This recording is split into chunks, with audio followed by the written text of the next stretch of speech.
Hey there, this is Audrey of the Maiden Voyage podcast, and you're listening to episode 6, season 1, the one where we dive into living with a ponytail in a HubSpot world, why inbound marketing is more female than ever, with guest Trish Lessard. Maiden Voyage is a podcast recorded by the women of Impulse Creative. Audrey, Rachel, Jen, Danielle, Courtney, Jackie. We're CEOs, salespeople, project managers, writers, and marketers. We're also wives, rad moms, remote employees all over the country, in-house staff, empowered single ladies, and all-around ass kickers. There's a lot of challenges we face, overcome, and share that make our voyage different than those of the men we work with. This is our journey.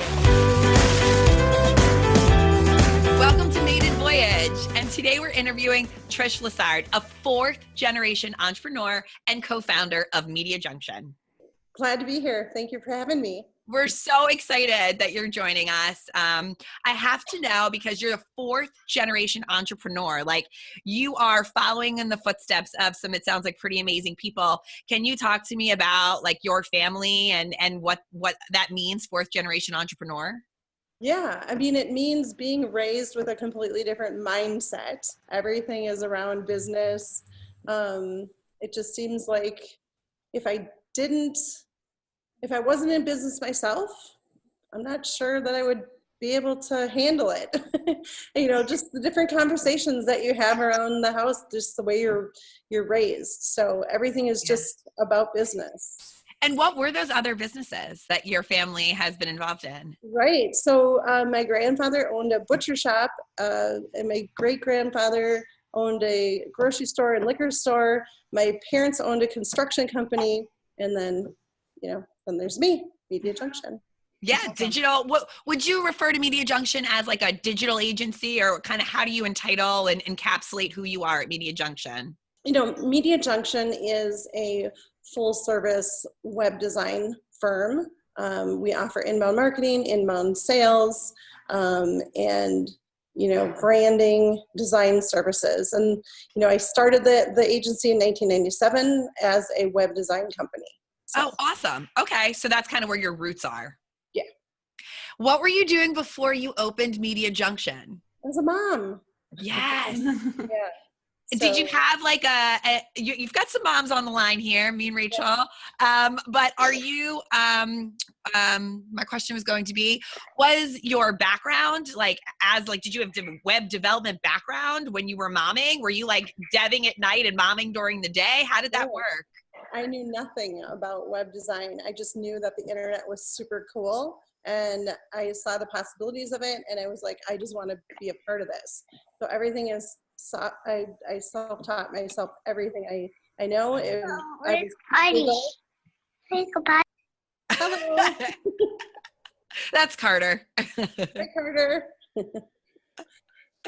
So you're self-taught. Were you like a lynda.comer? I know back in like early HubSpot web development days, a lot of people talk about learning from lynda.com, and then obviously through HubSpot tutorials. Is that kind of like where you started, or where you would recommend people who want to be self-taught and web design kind of go? Well, I mean, for me, there wasn't even school for it. I mean, we were we were really in the early days, because the idea came in 1996 to start the company. And so I actually incorporated in 97. So we're a year and a half before Google. And so search engines, is really where I got all of my information, trial and error, just screwing things. AOL dial-up. Yeah. AOL dial-up for the minute. Wait, do you know that Remington's text message tone is dial-up? And we were in a meeting the other day, and I was like, are you using dial-up internet? Like, what is happening? It was like a notification on his phone. It was terrible. And I started switching. He wouldn't be caught dead with dial-up internet. So that's great. I love that you're self-taught. And what kind of recommendations could you give to someone who is in your shoes, where you were getting ready to start up? Like, what was that initial leap where you were like, we're diving in? Like, what recommendation could you give to someone who is at that point, that pivotal moment in their life when they're deciding, I'm going to do this for myself? I think, my advice is always, gravitate to people that that are already in the industry, ask a lot of questions, work for somebody first, kind of get the lay of the land before absolutely diving in if you have that opportunity. I think that you can get a great education working inside of an agency. I'm not necessarily a huge advocate for, college and going into a lot of debt, because I think that there's a wealth of information out there that you can learn from. And if you're hungry, read. I find myself every day reading just different blog posts out on social. Just if you're curious, I think just lean into that curiosity. That's a tip right there. Like, lean into your curiosity. Mm-hmm. I love that. Awesome. And so you've been at it a long time now, over 10 years. And what would you? 22. So, wow. What do you love most about being the boss lady? I love that I get to control the environment that I get to go to every day. Yeah. I'm able to surround myself around other people that are creative. And so just kind of setting the ground rules here and having an environment that everyone is safe. And, just being able to grind out really cool stuff. I think that that's what I love the most is just, seeing people grow in their roles, pushing themselves, things that scared them, when maybe they started, and you're kind of seeing them kind of open up and take on new challenges. I think that that's just really kick-ass. I mean, that's what it's all about. I actually have a question, Jackie. I'm going to interject. I'm going to go back a little bit. I have a few friends that went to school for marketing, and it's really hard for them to get a job. So you're saying that, get into that creativity. What would you look at rather than a college education if someone's applying? I would look at where they've worked before. So if they haven't been in college, I think like having your own website, your own portfolio, doing some nonprofit work, just getting out there and showing what and I think that there's a lot of different ways to show a company that you're the one that they should hire. So for me, I always look for resumes that they're jobs where you have to hustle. There's not a lot of gaps in the resume. They're working, if they went to college, they're working during college. They, listed that, maybe they were a waitress or a bartender. I love bartenders. They know how to just handle a lot of things. I know people are just like, why, what? And I'm like, go to a restaurant and watch a bartender. They can juggle a lot of things. That's agency life, you guys. You have to be able to just roll with whatever happens, and usually they turn out to be really great employees. So I read an article, I really forget who it was, and I was trying to remember, when they were hiring someone, they take them out to breakfast and tell the waitress to purposely mess up their food and see how they react about the situation. Mm-hmm. And I told Remington about that. I was like, I feel like that's such a good idea, because there's people that would get like mad at the waiter or server or whoever if their food came back. And then there's people that would be like, oh, it's fine, I'll take it, or it's cool, whatever, just roll with the punches as they come. Yep, absolutely.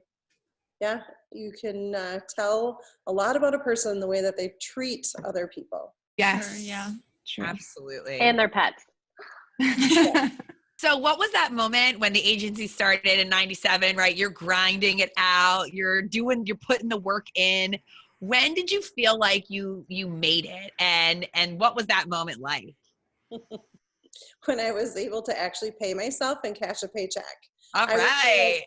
That was, really honestly, like those little milestones,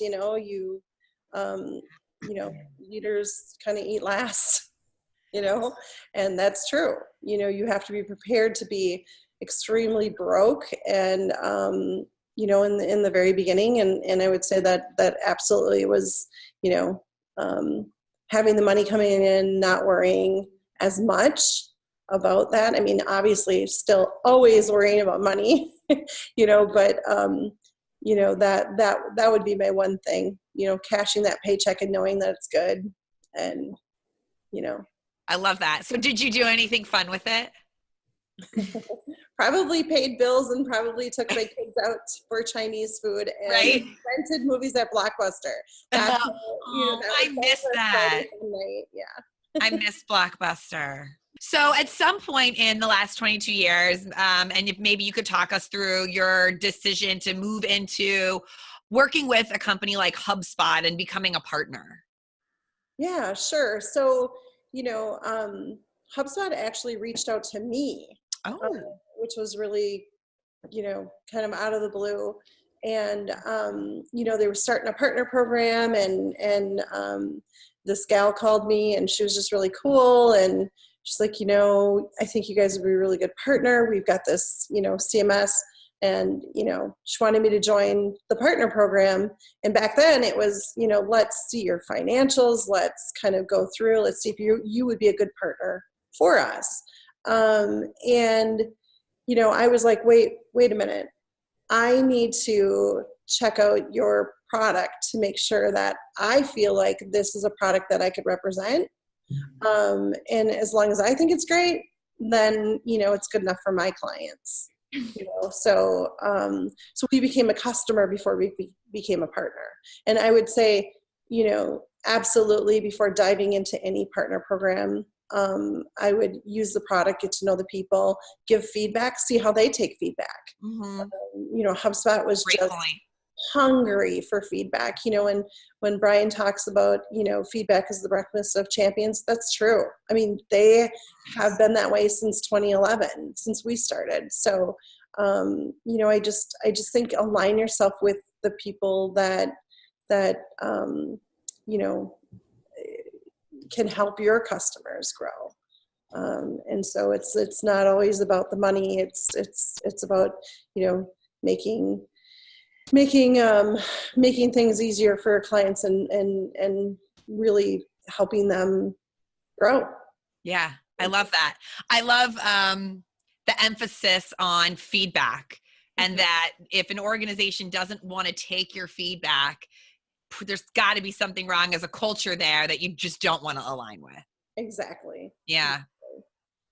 And so, you know, a lot of what we talk about, and in our main tagline, we talk about the journey of ours as women being different than those of our colleagues. And that's in our intro to every episode. And so I'd be interested to hear if you feel like, as a female HubSpot partner, agency owner, if you've come into any areas where you have been struggled or had an issue as a female agency owner, where a lot of them, and I will say, I feel like in HubSpot World, there are a lot of top women walking around, but there are still those differences. And have you come across any challenges being a female agency owner kind of in the HubSpot world? You know, not really. You know, I think for me, you know, the guys, the agency owners that I surround myself with are just genuinely great guys. Obviously I've run across a few that I think are D-bags, but you know, that's just the way it goes. And it's a huge community. You know, and I think that's the piece that I'm the most proud of, is the friendships and how we all are, you know, helping each other grow. And I really don't look at it as really so much a male-female thing. It's just, you know, it's more of, you know, we're the underdogs. You know, obviously some agencies, you know, you can tell that they just come from money. And then you can see the other agencies that, you know, like, you know, CEO has put in the time, like I've put in the time. And so you just kind of sweat and tears. Yeah. You kind of roll with the people that are like you. Well, and I bet you just, you know, and like in any aspects of our lives, we gravitate towards our tribe. Yeah, absolutely. Yeah. Absolutely. So, I mean, I think behind any great man is a great woman. So, you know, I really haven't had any real problems that I can think of in the HubSpot, ecosystem. Yeah. I think if anything, if I was to go back into my career, I would say that women have been harder on me than actually men. I think that there's this thing, where women, can attack other women, or they can tear them down and not build them up. And I think that we just need more women that are not threatened by, a strong, powerful woman who has a voice. And so I would say, for me, I've run across more women who have, tried to kind of, take me down. Cut down, sure. You know what I mean? Cutthroat.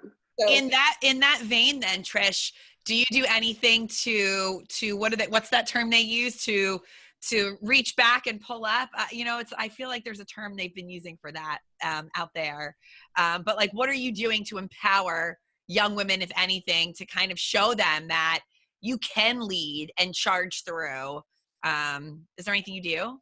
Yeah, I think it's just, having a voice and encouraging them to get out there. I mean, what you guys are doing, this is great. This is building, women up and encouraging. For me, I have a lot of nieces. And so, it's kind of, I have all sons. So with my nieces, it's like, you can do that. My mom was like that with me. Just because a guy's doing it doesn't mean you can't do it. I think that, encouraging other women that have daughters, to not use those phrases like, oh, she's bossy, or, her little attitude or whatever. And it's like, don't, Stifle. Don't stifle. Don't stifle that. Yeah. Yeah. I have a 2-year-old toddler who's a girl, and I tell these girls all the time that she's not bossy, she's proud, and she's not loud. She's just stating her opinion. And I think it's about changing the way we communicate with each other. Is really, a big part, not only to the younger generation, but like as adults, like the first thing a lot of women tell each other is, oh my God, you look so pretty today. But like, we need to stop deflecting, our energies there, I think, and start talking, like you're saying, about picking people up and helping them see their worth and pushing them in positive forward directions. Right. So, I do little things like, I back Kickstarters, just privately. If I see something that a woman's doing, I'll just throw money at it and just things like that. I'm not looking for any kind of recognition. I'm just looking for, to me, I look for those women out there that are going for it, that are doing it despite, anything that they have against them, that they're just not using the excuse, the fact that they are a woman, to try to get ahead. I have a lot of respect. I have had a lot of women employees here. And I treat everybody the same.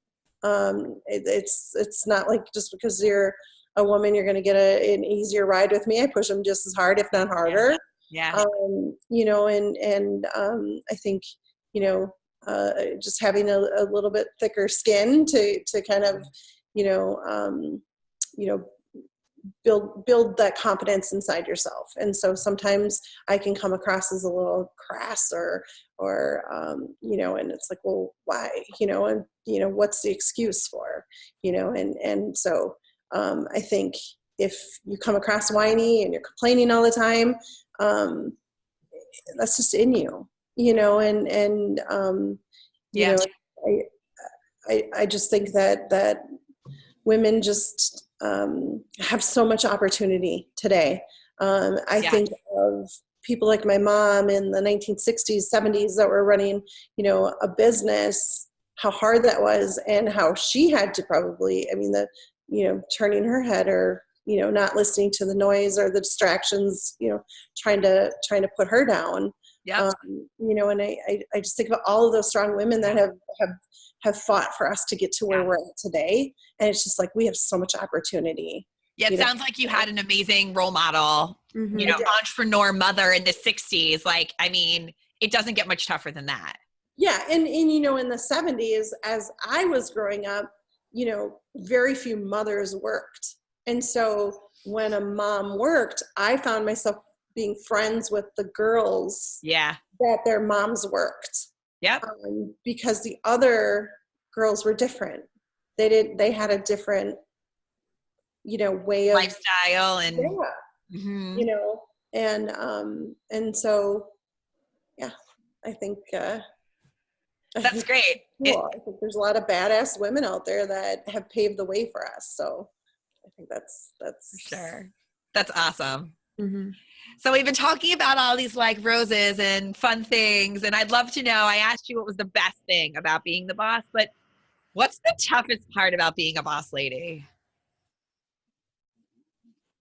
I think it's when, if I make a strong statement, I'm automatically a bitch. If a man makes a strong statement, he's a great leader. That's my struggle in life. There's a double standard there where, I think, with me kind of, I've had to find this voice to be stern. And so that comes across as a bitch.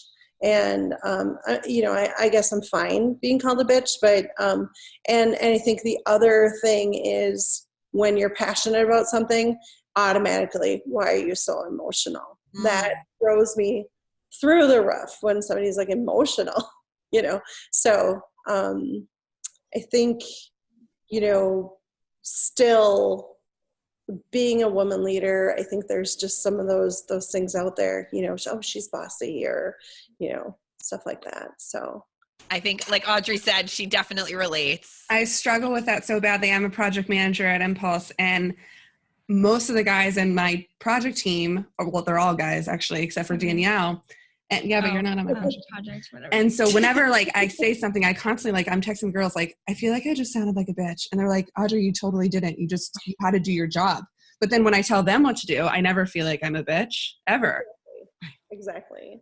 It's horrible. And I struggle with it so badly internally. And I don't know really how to change it because I still have to do my job and I still have to be stern. So it's something that I need to change the way it's working in here. Mm-hmm. Exactly. It's the story you're telling yourself. Right. Yeah, that's what I was going to ask, Trish. Do you feel like you modify your behavior at all because of that, or do you just own it? Well, it depends on what situation I'm in. But yeah, I mean, mostly at 40, I'm 48 years old. I own it. This is the way I am. I'm not gonna really change much more from the way that I am right now. And so, I guess if I have to, have people calling me a bitch, well, I got my point across and I did what was, in the best interest of this agency, Right. To the best of my ability. And so, haters are going to hate. Preach. Love it. It's so true. It. And just like they were saying, I mean, you can't control if at the end of the day you were kind and true to your values, you can't really control how other people interpret that. Yeah. Exactly. What do they say? It's not my business what other people think of me. Yeah. I love that. It's great. Mm-hmm. Fun. Okay, cool. Does anyone else have any hard pressing questions before we go into the lightning round? No, I think this has been so great.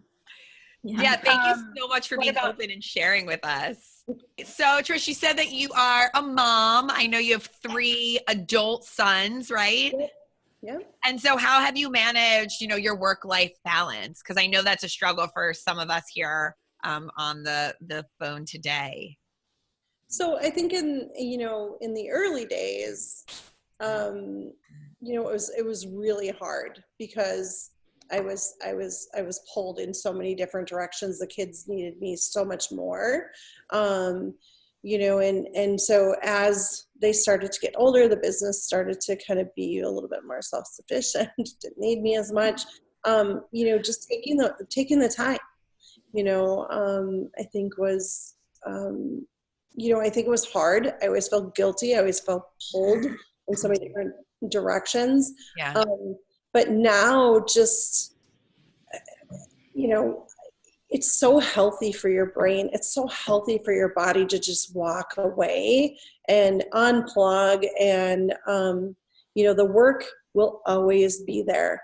In 22 years, I have never come to work the next day and that work wasn't there. You know what I mean? It's always there. Yeah. So I think, unplugging and, all of the things that people say, you have to, put down your phones and do that. I just went to the Bahamas cruise, just got back from Florida a couple of weeks ago. It was amazing. It was amazing how I came back, and so many ideas. So I think, recognizing that your body needs that, and that it's healthy and it's okay. I think letting go of the guilt, there's not going to be any more money for you if you work a 60-hour week versus a 55 or a 50. I think, somebody said it best, anything over 40 hours is probably unproductive anyway. Yeah. So really starting to kind of look at that, like, what time you start your day, things like using your time better instead of just adding more time. And I was just going to ask you that because I know and have worked at a few agencies where the agency owners are up at the butt crack of dawn. Are you like a 4 a.m. waker upper? Do you find that you're most effective at that time of the day? Or are you more of like a late nighter? I'm a late nighter. So I find myself falling asleep at 4 a.m. and waking up at 7:30, 8 o'clock. So this is super early for me. Well, thank you for committing to this. Yeah, no problem. Yeah, Remington's a not even butt crack of dawn, like 4 a.m. kind of person, and I'm also not a morning person either. So that's okay. I do find that we struggle with the work-life balance, though, because when he comes home and then we just talk about it, we end up working through the weekend, and it's hard to unplug. It is hard to unplug, and it's hard to, especially being though, the two of you are in the business together. I grew up with parents that were in business together. And so, a child in that environment, like I said, it was always business, with my parents. And so, but they always took time with us to do things outside of work. And so, I asked my mom, just a few years ago, I'm like, what was it? And she said, really for us, our biggest thing was, this was our hobby. This was our passion. This is what we loved. And it allowed us to be together. And so, for her, it was, bring us in and have us a part of it because it was their passion, was really, and we learned really amazing things by that. But, I think you guys got a good thing going on. You guys have a healthy relationship. But being able to say, having kind of that code word where like, I'm done, I think is important. And, I just don't want to talk about work. Let's talk about something else, is really. I've been there. I have to do that with my husband, and I don't work with him. Yeah. He comes home, he's a general manager of the restaurant, and he comes home and is just like, I'm like, not for me. Nope. I told Brian last night, I was like, I stopped listening 10 minutes ago. I don't, Chicago PD, I don't know what you're talking about anymore. I don't care about your HR issue. I had my own today. So I really think it's time, because of the hour on the clock here. We want to get in the lightning round. I know we didn't tell you about this, Trish, but hold on to your pants. I know it's early. Hope you had your coffee. I'm getting ready. Okay, so we're just gonna fire off some fun questions, and the goal here is, again, can somebody keep track of how many questions she answers right? Because the goal is to get as many questions answered right as possible. And if you get more than, I'm just making this up on the phone. I was gonna say you can't get them right. They're her opinion. Nope, I'm making. Oh no, I mean how many questions you answer. Oh, okay. So answer or pass. So if you don't want to answer a question, or you don't know the answer, Trish, you can just pass. Like birds. Sorry. Okay, so if you get if you answer more than 7, we're gonna send you a really fun little impulse swag bag with some cute stuff in it. Awesome. You have to answer 7. Okay. So, challenge accepted. Audrey, let's make sure we get a swag bag put together. Rachel, On it. Yes, on it. I totally just made that up. I made it up. This is what we do here. We make it work as we go. Okay. He just goes, will you tell me where the tape is? Trish, we invite you to listen to episode 2 where we talk about why this podcast started and how we're triggered by asking questions from our male colleagues like, do you know where the paper towels are? They asked me that. I'm not kidding. Yeah, but how many times do you tell them where it is and they still can't find it, and then you walk over exactly where you told them and it's there. Right. Stuff makes me sweat. Okay, lightning round. Ready? Here we go. Red or white wine? Neither. Beverage of choice? Vodka. Yeah, girl. Do you know your Briggs-Myers personality type? ENTP. Awesome. Hogwarts house. Which would you choose? I don't know what you're talking Pass. Yeah, I don't either. It's Harry Potter. Harry Potter. Oh, no. Yeah, no, I don't know that. Pass. Okay. What are you having for dinner? Probably a salad. Okay. Favorite female celebrity? Oh my gosh. There's so many. I mean, I kind of like Oprah. There you go. Who doesn't? Yeah. Most recent book you've read? How to Win Customers and Keep Them for Life. Yes. Yeah. Okay. Sparkling or still water? Sparkling. I like them both. What year would you try time travel to? 1884. Flats or heels? Oh man, it depends. Flats usually. Okay. Tennis shoes. Yeah. Dogs or cats? Dogs. Mac or PC? Mac. What's your superpower? It would be time travel, probably. Yeah. Favorite Disney princess? Gosh. Well, it was always Cinderella. Yeah. And the last one, what gets you into trouble? My mouth. Oh my gosh, that was awesome. Thank you. You win a swag bag from Impulse Creative. We'll make sure to get your address. Thank you so much, Trish, for joining us. We really appreciate you taking a very early start to your day and joining our fellow mermaids here and answering all of our questions. So awesome. Thank Trish, you. before I go into our closing, I'm sure Rachel asked you, is there anything you have going on you wanted to promote, like whatever, anything at work, or are you speaking anywhere, books, anything you want to talk about? I don't really have anything, on the horizon here coming up.